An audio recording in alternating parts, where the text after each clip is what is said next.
湾交通部交通要贴布，这是一个专注于台湾交通的频道。大家好，今天想要和你们聊聊台湾行人的处境。在台湾，行人优先几乎不存在。平时走路出门，人行道常走一走就断了，还会遇到各种路障、违停啊、杂物，甚至是营业的摊贩，最后不得不走在车道上，被迫忍受与车争道的风险。过马路时左看右看，也不一定等得到车要让你。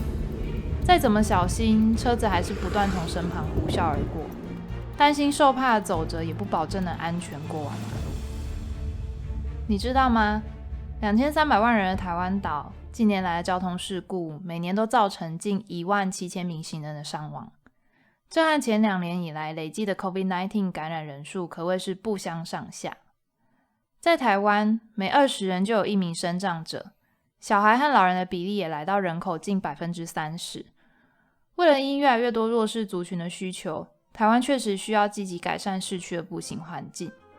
在去年2021 7月底，内政部营建署修正了相关法规，规定平面道路都应该留设人行道。但我们从 Google Map 上也可以发现台湾还是有许多地方车道旁根本没有设置人行道，甚至没有任何针对行人的设计。除了姗姗来迟的法规，现行警察执法的情形也不尽理想。严重事故发生时才会有的交通大执法，其实是日常就该做的事。执法了也常柿子挑软的吃，比起拦下不让行人的汽机车，找违规的行人开单显然安全又简单。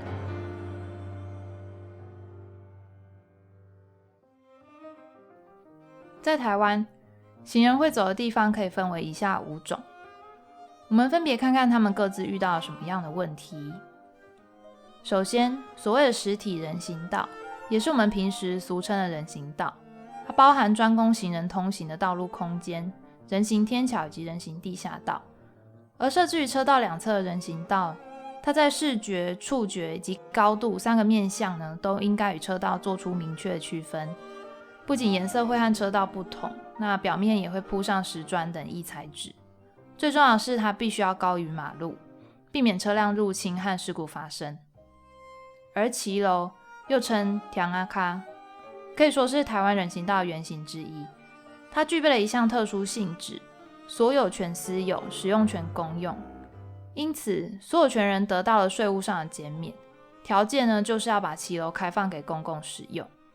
原因是希望提供人民连续性的步行以及生活社交空间。可是这么多年后的今天，骑楼并没有如预期发展成好的步行环境。除了高低落差不利行人通行，摊商占用杂物堆积、车辆停放的违规情况也非常夸张。以违建为例，可能数十年都拆不完。另一方面，近12年在台北邻里交通改善计划广为设置的就属标线型人行道，它相对于实体人行道有造价便宜、施工快速等优势。较大的缺点则包含路面不平整、保护力不足、容易被违停或杂物侵占。虽然我们可以透过加装防撞杆以保障行人的安全，但长期而言，许多地方还是需要设置实体人行道。政府应该要明定设置人行道种类的标准，也不应该满足于只有标线而没有实质保护效力的绿绿路。说了这么多，恐怕路肩和车道才是行人最常走的地方。路肩是车道与路面边界的中间范围，是人车共用的地带，完全没有经过设计。不管合法与否，当有车子停放路边，行人就会被迫绕行在危险的车道上，徒增不必要的风险。但就算是相对最安全的实体人行道，在台湾还是面临了许多问题。2020年时，内政部营建署修法，人行道上原则不划设机车停车格，但是呢，只要当地主管机关同意，仍然得以在人行道上划设机车格。在这种制度下，行人的路径会和机车冲突是可以被预见的，尤其是贪图方便直接骑在人行道上找车位的骑士们。这样违规猖獗的现象，在现实中也少有执法。不仅严重侵犯了行人的权益，更模糊了车道与行人空间之间的界限，使得没有开放停车的人行道也常常会被乱停。只要法规开的后门还在，就不会有停止的一天。我们迫切需要将这个养成坏习惯的源头机车格全面下架人行道，还给行人专属的步行空间。接下来要说的是非法占用，像是公共设施、变电箱、油桶、公车站牌，还是广告招牌、废弃物、花盆、汽机车，甚至是营业店家的货物座椅等。这样情形在台湾数不胜数。除了对在地居民的生活产生影响，不友善的环境更是形同将观光客拒于门外。对于这些接近固化成台湾日常的丑陋风景，再不改还来得及吗？